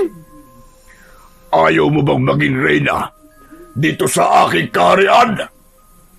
Para ano? Para pagkatapos mo makuha ang gusto mo at pagsawaan ako, ay papatayin at gagawin pagkain ng mga halimaw na narito sa ilalim ng dagat. Hindi mangyayari yun. Hindi mangyayari yun. Ang totoo, Nirvana, may nilalang na akong nakuha na katulad mo. Maganda rin, kaakit-akit, at halos katulad mo. Katulad ko? Ibig mong sabihin kamukha ko? Oo, at kasing tapag mo rin siya. Si Ivana? Si Ivana? Siya ba ang tinutukoy mo? Tama, siya nga. Siya ang babaeng sinasabi ko sa'yo. Nasaan siya? Nasaan siya? Ilabas mo siya! Bakit mo hinahanap ang nilalang na matagal nang wala? Pinatay mo siya? Ayop ka! Pinatay mo siyang demonyo ka! Ikaw ang dahilan nang hindi niya napag-uwi sa amin! Teka, sandali. Kilala mo siya? Oo! Kilalang-kilala ko siya. Dahil kakambal ko siya. Siya ang kapatid ko nawawala na matagal ko nang hinahanap.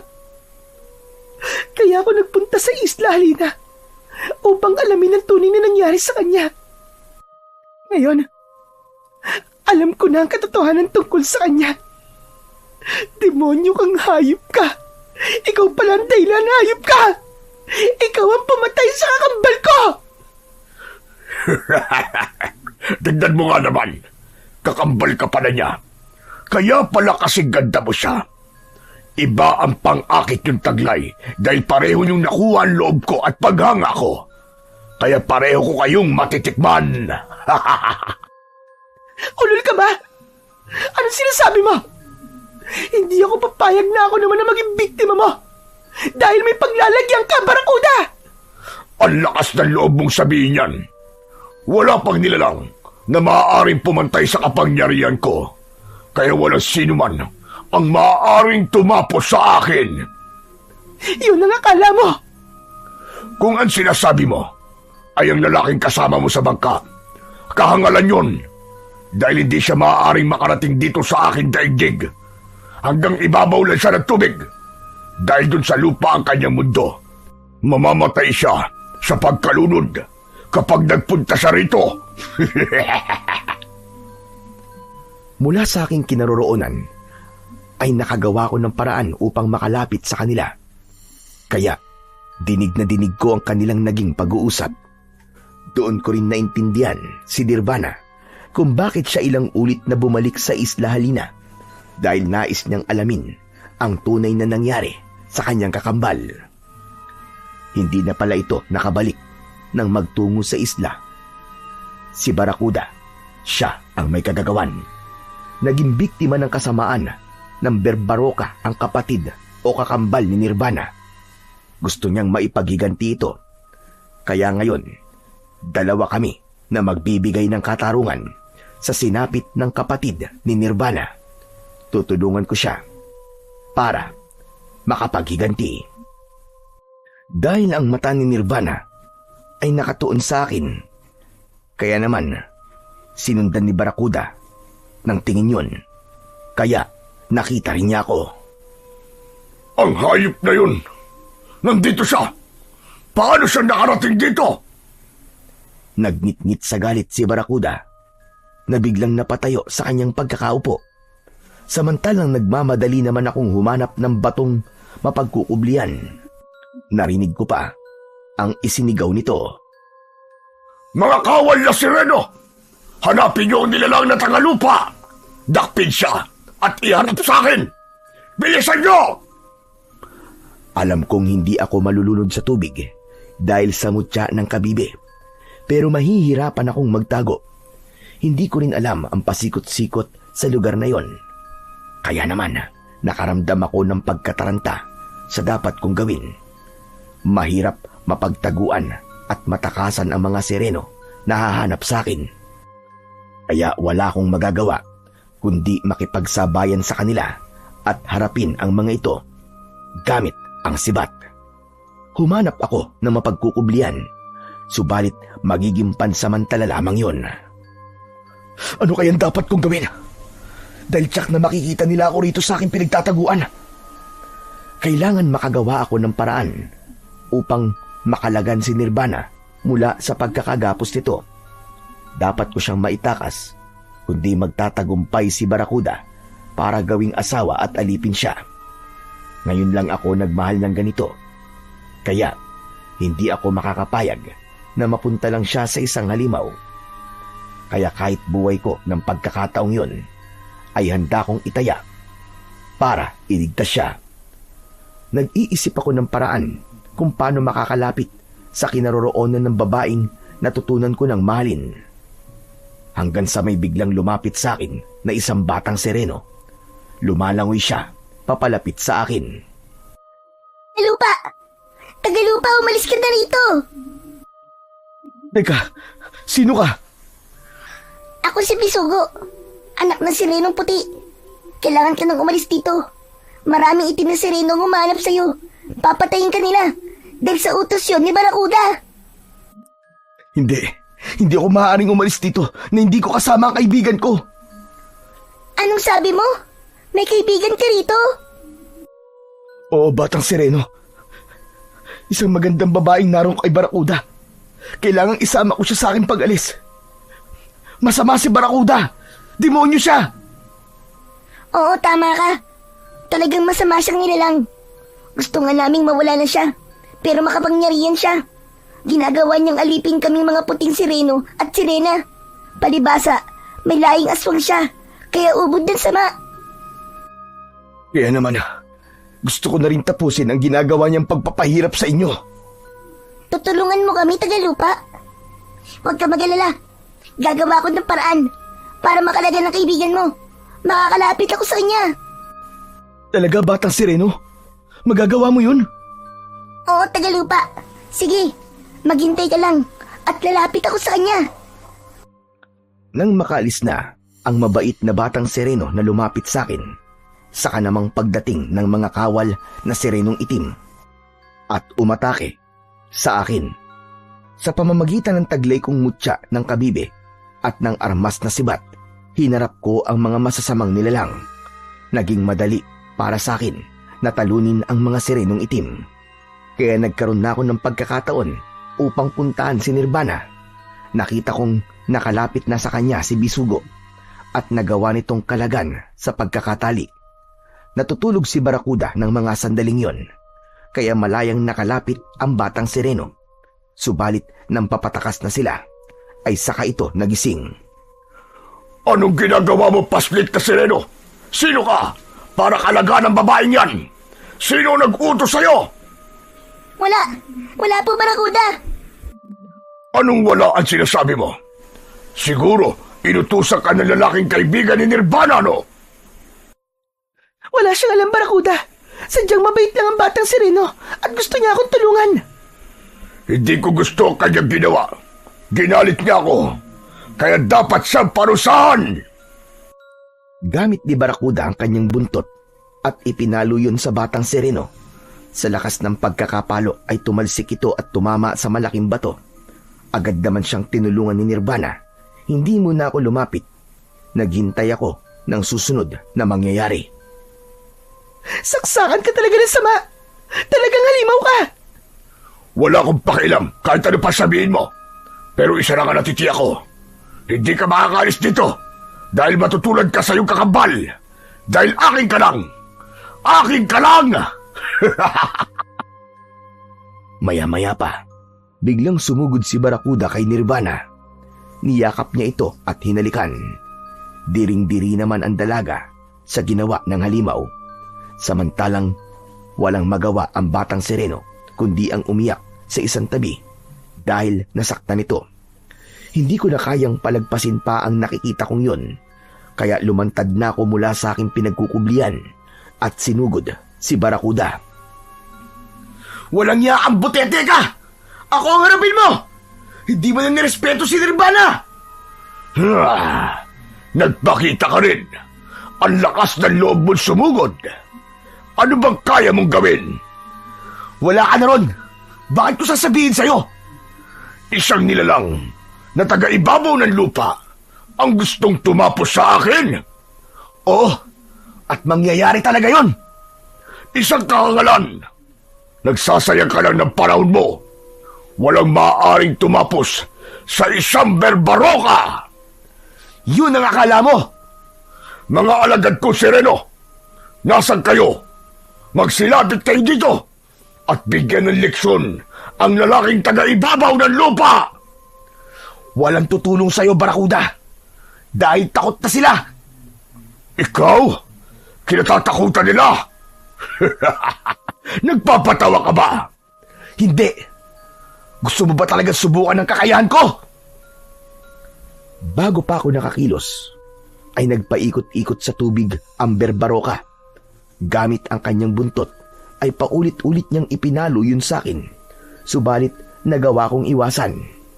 Mag-ingat ka, Waldo. Huwag kang papadaig sa halimaw na yan. Kailangan niya magbayad sa ginawa niya sa kakambal ko. Sapat na ang narinig kong boses ni Nirvana at ang suportang ipinapakita niya sa akin para lalong lumakas ang loob ko. Sige, lumapit ka sa akin, Barakuda, para makita mo na kung ano ang hinahanap mo. Matapang at mayabang, ha? Nagpaikot-ikot si Barakuda. Umaalimbukay ang tubig at unti-unting lumabo yun. Ginawa niya yon para mahirapan akong makakita. Pero naririnig ko ang kanyang malakas na halakhak. Ano to? Hindi ko siya makita. Tignan natin ngayon kung hanggang saan ang kayabangan mo. Bigla kong naisip ang suot kong kwintas. Ito ang tanging makakatulong sa akin. Hinawakan ko yun at binulungan. Sa isang iglap lang, nagliwanag ang kwintas. Sapat na liwanag na upang makita ko ang ilalim ng tubig. Kaya malinaw kong nakita ang kinaroroonan ni Barracuda. Hawak niya si Nirvana habang nagpupumiglas na makaalpas kay Barracuda. Talagang napakahayop niya. Ayaw niyang tantanan si Nirvana. Nakaramdam na ako ng matinding galit sa kanyang ginawa. Kaya mahigpit kong hinawakan ang dala kong sibat. Sumisid ako ng mabilis papalapit kay Barracuda. Buong lakas kong itinapon sa kanyang buntot ang hawak kong sibat.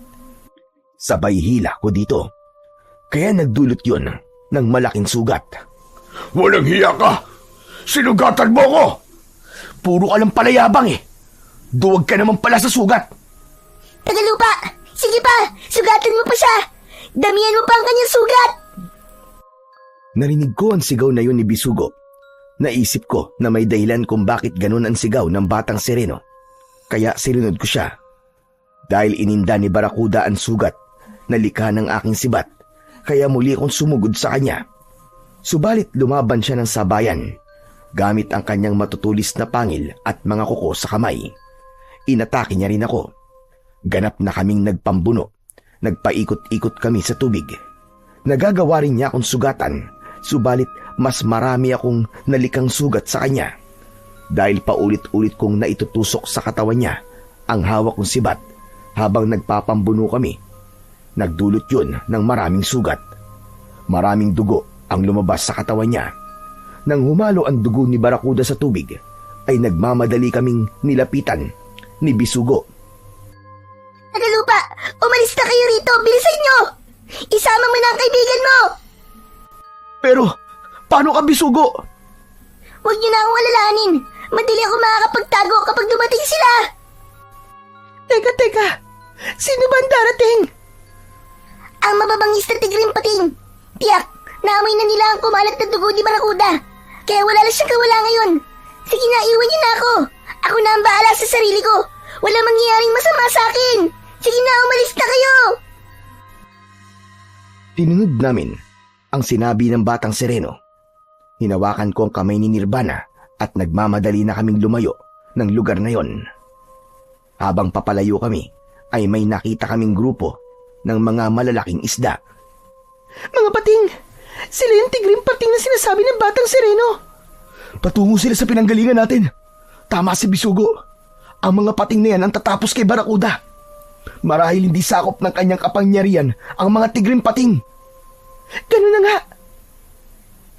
Habang papalayo kami, ay narinig namin ang tila malakas na sigaw. Napalingon kami ni Nirvana sa pinagmumulan ng sigaw. Kaya lang, wala na kaming matanaw, kundi ganap nang lumabo ang tubig at nagkulay dugo na ito. Nangyari na marahil ang sinabi ni Bisugo. Inatake na si Barracuda ng mga tigring pating na siyang katapusan na rin ng kanyang kasamaan. Kaya lamang, hindi namin alam kung saan kami patungo upang ganap ng makaalis sa lugar na yon nang bigla namang dumating si Bisugo. Wala nang hambog na si Barracuda. Tinapos na siya ng grupo ng mga rebelding tigring pating. Isang kasamaan niya. Tama lang yun sa kanya. Bisugo, hindi namin alam kung saan kami dapat lumabas patungo sa ibabaw ng tubig eh. Hali kayo, sumunod kayo sa akin. Ihatid ko kayo sa bukana patungo sa ibabaw ng dagat. Nagmagandang loob ang batang Sereno na naging kaibigan ko. Inihatid niya kami patungo sa ibabaw ng tubig dagat. Nang makarating kami ron, ay ganun na lamang ang pagtataka ko dahil malapit yun sa aming bangka. Halos hindi lumayo ang bangka at namalagi ito sa gitna ng dagat. Humawak kami sa katig at tinulungan ko si Nirvana na makaakyat at saka lumipat sa loob ng bangka. Nang pareho na kaming nakasakay, ay pinaandar ko na ang makina ng motor. Kaya agad rin kaming nakarating sa dalampasigan. Naroon at naghihintay sina Lola Aguida at Picoy nang dumaong ang aming sinasakyan. Diyos ko, salamat naman at nakabalik kayo ng ligtas. Kuya, ano nangyari sa inyo ni Ate Nirvana? Mahabang kwento, Pikoy. Ang importante ay ligtas kami ni Nirvana. Nabigyan na rin niya ng katarungan ng kanyang kakambal na naging biktima ni Barakuda. Ika kuya, ano ba sinasabi mo? Saka ko na lang ikikwento sa'yo. Maraming salamat, Waldo. Utang ko sa iyo ang buhay ko. Babalik ka na ba ng syudad, Nirvana? Oo, pero huwag kang mag-alala. Kahit tapos na sadya ko dito sa isla, dahil alam ko na ang totoong nangyari sa kakambal ko, may bagong rason naman para muli akong bumisita rito. At dahil yun sa'yo. Ayos! Nakarami ka talaga ng pogi points, kuya. Babalik si Ate Nirvana dahil sa'yo. Dahil alam kong meron akong dapat na balikan. Lumukso ang puso ko at namutawi sa labi ko ang malaking ngiti. Bago pa kayo naggamin, mabuti pa idaong nyo na ang bangka at nang makauwi na tayo kasama si Nirvana para makarating na rin siya sa bahay natin. Para pagbalik niya rito, ay alam niya na yung puntahan. Tama ka dun, Lola Agwida. Pagkatapos naming maidaong ng maayos ang bangka, ay nauna nang naglakad sina Lola Agwida at Pikoy. Sumunod kami ni Nirvana. Habang naglalakad, ay hinawakan ko ang kanyang kamay. Gumanti ang pagkakahawak niya at mahigpit yun. Hindi ko na kailangan magtanong pa kung anong nararamdaman niya para sa akin. Sapat na ang mahigpit niyang hawak sa kamay ko upang matiyak ang damdamin niya na gaya ng nararamdaman ko para sa kanya. Walang iba kundi pag-ibig. Sadyang may mga bagay at pangyayaring mahirap ipaliwanag at maunawaan. Dahil sa buhay natin, may mga hiwagang hindi natin inaasahan, subalit nangyayari. Maging sa pinakamahirap mang sitwasyon ng buhay, ay nagkakaroon pa rin ng puwang ang tunay na pagmamahalan upang magbigay saya at inspirasyon sa atin.